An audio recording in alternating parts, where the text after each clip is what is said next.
Hello, എല്ലാവർക്കും കടൽ പെറ്റൽസിലേക്ക് സ്വാഗതം. അപ്പോൾ നമ്മളിന്ന് ഉണ്ടാക്കാൻ പോകുന്നത് സോയിൽ ക്ലേ ആണ്. അതിനായിട്ടൊരു ബക്കറ്റ് എടുക്കാം, തൂമ്പ വെച്ച് നല്ലോണം മണ്ണ് കളക്കാം. കളിച്ച മണ്ണ് തന്നെ എടുക്കണം. എന്നിട്ട് അതിനകത്തേക്ക് നമുക്ക് നല്ലോണം വെള്ളം ഒഴിച്ച് കൊടുക്കാം. നല്ലോണം എന്ന് പറയുമ്പോൾ ഇപ്പം ഒരു ബക്കറ്റിൽ നമ്മൾ അര ബക്കറ്റോളം മണ്ണ് നിറക്കണം. എന്നിട്ട് ആ മണ്ണിലേക്ക് അര ബക്കറ്റോളം വെള്ളം ഒഴിച്ചിട്ട് നല്ലോണം ഒന്ന് മിക്സാക്കി കൊടുക്കാം. മിക്സ് നമുക്കൊരു വടി വെച്ചിട്ടോ ആക്കാം. അങ്ങനെ നല്ലോണം ഒന്ന് മിക്സ് ചെയ്ത് കൊടുക്കണം. ഓക്കെ, അപ്പോൾ നമ്മളിവിടെ ആദ്യമായിട്ടാണെന്നവരാണെങ്കിൽ സബ്സ്ക്രൈബ് ചെയ്യാൻ മറക്കല്ലേ. ഓക്കെ, അതിനുശേഷം നമ്മൾ നല്ലോണം മിക്സ് ആക്കി കൊടുക്കുക. അടിയിലുള്ള മണ്ണും എല്ലാം ഒന്ന് നല്ലോണം മിക്സ് ആവണം. ഓക്കെ, മിക്സ് ആയി കഴിഞ്ഞ ശേഷം നമുക്ക് വേറെ ബക്കറ്റ് എടുക്കണം. ആ ബക്കറ്റിലേക്ക് നമുക്ക് എന്ത് ചെയ്യണം, ഒരു തുണിയോ തോർത്തോ, നിങ്ങൾക്ക് വേണമെങ്കിൽ തുണി എടുക്കാം, തോർത്തെടുക്കാം, എന്ത് വേണമെങ്കിലും എടുക്കാം കേട്ടോ. ഇനിയിപ്പം അരിക്കുന്ന ആ ഒരു അരിപ്പ ഉണ്ടെങ്കിൽ നിങ്ങൾക്ക് അത് വെച്ചിട്ട് വരിച്ചെടുക്കാം. ഇപ്പോൾ തോർത്താണ് അല്ലെങ്കിൽ തുണിയാണ് എടുക്കുന്നുണ്ടെങ്കിൽ ഒരു കയറ് വെച്ചൊന്ന് കെട്ടിക്കൊടുക്കാം കേട്ടോ. എന്തിനാണ് കയറ് വെച്ച് കെട്ടുന്നതെന്ന് വെച്ച് കഴിഞ്ഞാൽ നല്ലൊരു സേഫ്റ്റി ആയിട്ട് ഇരിക്കാൻ വേണ്ടിയിട്ടാണ്. കാരണം ചിലത് വെള്ളം ഒഴിക്കുമ്പോൾ നല്ലോണം കുഴിഞ്ഞു പോകും. അതുകൊണ്ടാണ് കയറ് വെച്ചിട്ട് കെട്ടി വെക്കുന്നത്. നിങ്ങൾക്ക് എന്ത് വെച്ചെങ്കിലും കെട്ടി വെക്കാം. ഞാനിപ്പോൾ അവിടെ കയറ് വെച്ചിട്ടാണ് ഗൈസ് കെട്ടി വെക്കുന്നത്. ഓക്കെ, നമുക്ക് നല്ല വൃത്തിക്ക് നല്ലോണം ഒന്ന് കെട്ടി വെച്ച് കൊടുക്കാം കേട്ടോ. അപ്പോൾ ഓക്കെ, നമ്മളിങ്ങനെ മുറുകെ കെട്ടി വെക്കുക. കെട്ടി വെച്ച ശേഷം നമ്മൾ ഇത് എന്ത് ചെയ്യാം, നമ്മൾ നേരത്തെ എടുത്തു വെച്ച ആ ഒരു ചെളി പോലത്തെ വെള്ളം നമ്മളിപ്പം അരിക്കാൻ എടുത്തു വെച്ച ആ ഒരു ബക്കറ്റിലേക്ക് ഒഴിച്ചു കൊടുക്കുക കേട്ടോ. ഇതുകൊണ്ടാണ് ഞാൻ പറഞ്ഞത്, ചിലപ്പം വെള്ളം ഒഴിച്ച് കഴിഞ്ഞ് കഴിഞ്ഞാൽ ഇത് കൊഴിഞ്ഞു പോകാം. ഇപ്പം നമ്മൾ കെട്ടി വെച്ചുകൊണ്ട് കൊഴിഞ്ഞൊന്നും പോകുന്നില്ല. സോ അതുകൊണ്ട് നമുക്ക് ഇത് നല്ലോണം ഒന്ന് വെള്ളം ഒഴിച്ച് കൊടുക്കാം കേട്ടോ. അപ്പം ഇത് എത്ര തവണ അരിക്കുന്നോ അത്രയും നല്ല സോഫ്റ്റായിട്ടാണ് ക്ലേ കിട്ടുക. ഇപ്പം ഞാൻ ഇതൊരു 2 തവണയാണ് അരിച്ചത്. 2ാമത്തെ തവണ തീരെ ഡസ്റ്റ് ഇല്ലായിരുന്നു, അതുകൊണ്ടാണ് ഞാൻ 3ാമത്തെ തവണ അരിക്കാണ്ട് നിന്നത് കേട്ടോ. ഓക്കെ, അത് കഴിഞ്ഞ ശേഷം നമുക്ക് ഇതേപോലെ ഒന്ന് വെള്ളം നിറച്ച് കൊടുക്കാം.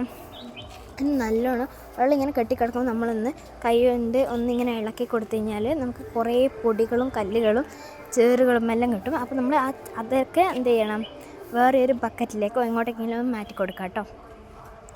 ഓക്കെ, അപ്പോൾ നമ്മളത് മാറ്റി കൊടുത്തു കഴിഞ്ഞ ശേഷം നമുക്ക് ഇതേപോലെ സെയിം പ്രോസസ്സ് വീണ്ടും ചെയ്തുകൊണ്ടേ ഇരിക്കണം.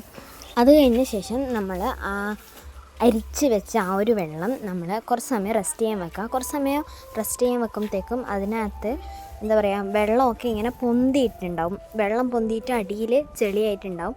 എന്നിട്ട് നമ്മൾ എന്ത് ചെയ്യുക, ആ വെള്ളം ഇങ്ങനെ എടുത്ത് കളയണം. അപ്പോൾ നമ്മൾ കുറേ കളയുമ്പോൾ നമുക്ക് പിന്നെ ഇട്ടിട്ടും എത്താത്ത വെള്ളം കിട്ടാത്തൊരവസ്ഥ കിട്ടും. അപ്പം എന്ത് ചെയ്യണം, മറിച്ച് കളയണം. കുറച്ച് വെള്ളം മറിച്ച് ഇതേപോലെ ഒന്ന് കളയുക.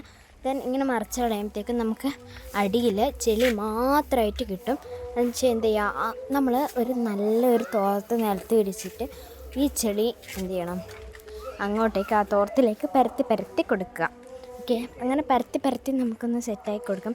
ഇത്രയും ചെയ്ത് കഴിഞ്ഞാൽ നമ്മൾ പകുതിയായി. ഓക്കെ, പകുതിയല്ല 3/4 ഭാഗം പ്രോസസ്സായി കഴിഞ്ഞു. ഇനി അത് കഴിഞ്ഞ ശേഷം നമ്മളിത് വെയിലത്ത് ഉണക്കാൻ വയ്ക്കാം. വെയിലത്ത് ഉണങ്ങി വരുമ്പോഴത്തേക്കും നമുക്ക് ഈ ഒരു ഡ്രൈനെസ് ഫീൽ ചെയ്യുമ്പോൾ നിങ്ങളുടെ അവസ്ഥ പണിപ്പാളി ഗൈസ്. കാരണം ഈ ഒരു ഡ്രൈനെസ് ആവരുത്, അതിന് മുമ്പേ നമ്മൾ എടുക്കണം. ഓക്കെ, അപ്പം എൻ്റെ ഇത് കുറച്ച് ഡ്രൈ ആയി, കുഴപ്പമില്ല. നമുക്ക് കുറച്ച് വെള്ളം എടുത്തിട്ട് ജസ്റ്റ് ഒന്ന് കുഴച്ചെടുക്കും. കുറച്ച് വെള്ളം മാത്രമേ ഉപയോഗിക്കാവൂ. കാരണം കുറേ വെള്ളം ഉപയോഗിച്ച് കഴിഞ്ഞ് കഴിഞ്ഞാൽ മണ്ണിങ്ങനെ ചളി പോലെയാവും.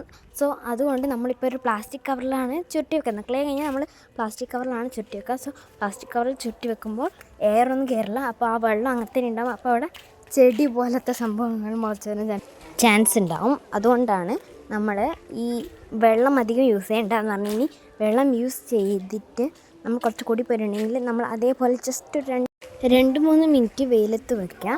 വെയിലത്ത് വെച്ച് കഴിഞ്ഞ് നമ്മൾ കുറച്ചൊന്ന് ഡ്രൈ ആയി നമുക്ക് തോന്നുന്നുണ്ടെങ്കിൽ നമുക്ക് എടുക്കാവുന്നതാണ് ഗൈസ്. അപ്പം ഇതാണ് നമ്മുടെ ക്ലേ. വീഡിയോ ഇഷ്ടപ്പെട്ട കമൻറ്റ് ചെയ്യണേ. ബൈ ഫ്രം കടൽ പെറ്റൽസ്.